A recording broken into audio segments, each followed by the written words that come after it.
Oh my god, oh my god. Obboloota koo baga Waaqayyo baasee ga'anii warrootii fi falmattuu dhugaa dubbachuuf hedduu waan nama gaddisiisudha. Baga Waaqayyoon lubbuu keessanii isin oolchee baay'ee nama gaddisiisa jechuudha. Ashama harka fuunii hordoftoota kabajamtoota chaanal YouTube kanatti jalatti argamtanii jirtu ani jira nagaa kiyya galata Waaqayyoo. Egaa har'ammoo waan baay'ee nama gaddisiisudha. Dhugaa dubbachuuf hedduu takka rifadhe. Ani jechuun ganama gara SB ilaaleen mabru mubeen tinggodhe jechuudha. Baga Waaqayyoon isin oolchee jedhee too'i. Ani immoo beektanii dhugaa dubbachuuf maal jedheen TikTok irras garee ilaalee homaa dhabe. Ergasii iyyaaffadhee ijoollee keessan dubbisee akkanatti balaa Mikeeyyii fi mudateen suuqii jalaa gubatee jedhanii እንግዲህ ዋናን lubbuudhaan jiraachuudha. Baga Waaqayyoon isin oolchee baay'ee tokko nama gaddisiisa jechuudha. Dhugaa dubbachuuf hedduu rifadhe. እንግዲህ ዋናን lubbuudhaan ba'uudha. Wanti baddi hundumtuu yaa baddu waanan inni guddaan lubbuudhaan ba'uudha. Baga Waaqayyoon ishii oolchee dhugaa dubbachuuf ni beektu baay'ee nama gaarii yeroo hunda ofiif osoo hin taane namaaf yeroo hunda kan iyyitu gara laafetti waa hunduma dhugaa dubbachuuf hedduu nama gaddisiisa. እንግዲህ rakkina ishiin keessa dabarsitee biyya Joorjiyaa sanitti rakkina ishiin dabarsaa turte achii dhufnaanis immoo wanta ishiin irra turte hundumti keessanuu ni beektu. Egaa Waaqayyoon nama jaalatu qoraa soo wanti godhan hin jiru. Baga waanan lubbuudhaan ba'uudha kan badde abaddu. Kanaaf namni jiru itti dhufa waan hundaayyuu itti dhufa. Waanan lubbuudhaan baga Waaqayyoon isin oolchee obboloota koo yoo jiraatan qarshiin uumaa miti hin argamti hin baddi. So kun immoo bakka baay'ee amma waan mudataa jiruuf eeggannoo godhaa hundi keessanuu. Mikeeyyii fi nama ORraan waan ka'eef ORraan kan ka'eef baay'ee Dubaay keessatti jechuudha. Isaan bichaa osoo hin taane bakka baay'ee tokko dhugaa dubbachuu fi of gatanii eenyu jechuun shaggaa miti. Kutaa ciisichallee bakka matbaha kushiinaa keessarree ta'ee yeroo hundaa of eeggannoo gochuun barbaachisaadha jechuudha. Of gatuu osoo hin taane of gatuu waan jedhu ani bantanii sa'aatii 24 fayyadamina ORraan kan ka'e innillee dadhabeetoo fanadda'uu danda'a siniin jechuu jaalladha. Kanaafuu warreen yeroo nama Mikeeyyii fi fayyadamtan asirratti of eeggannoo godhaa xinqaaqee barbaachisa siniin jechuu jaalladha. So yeroo hunda jechuudha gisee hunda kanasitti mudannoon akkanaa kun baay'eedha.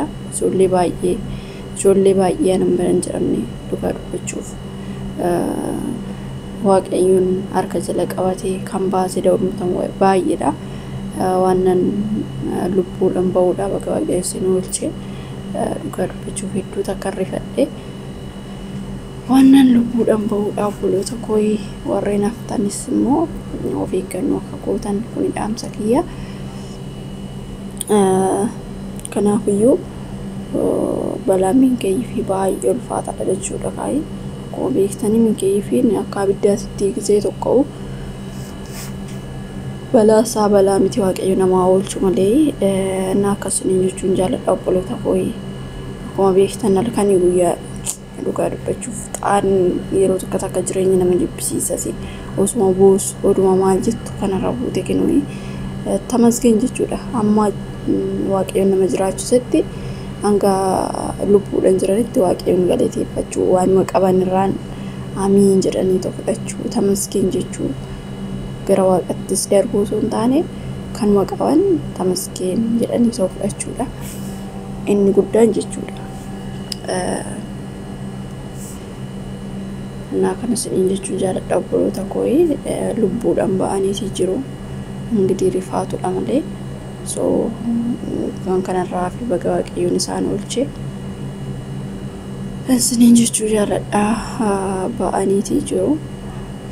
Dhugaa dubbachuu kan amman dhaga'utti bakka achi fiigee as fiigee achi deemee waa tokko dhabe so dhumarratti koomentii jalatti ijoollee soqee ijoollee beeku gaafadhe akkanatti jedhanii so baay'ee tokko dhugaa dubbachuu fi waan lubbuudhaan ba'uudha.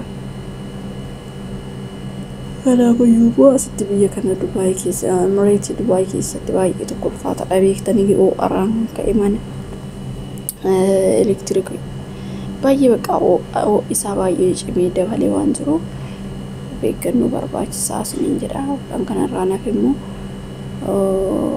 warreen kenniidhaan wal lolan yookiin immoo akkasumas immoo hiriyoonni ishee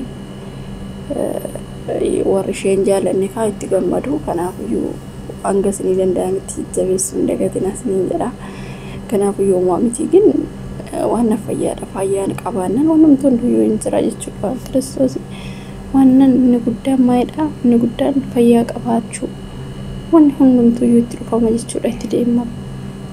Kanaafuu inni guddaan maayidha fayyaa qabaachuudha. Tamasgeen jechuudha ka Waaqayyo namaaf kenne kan namaaf eebbisetti tamasgeen jechuudha.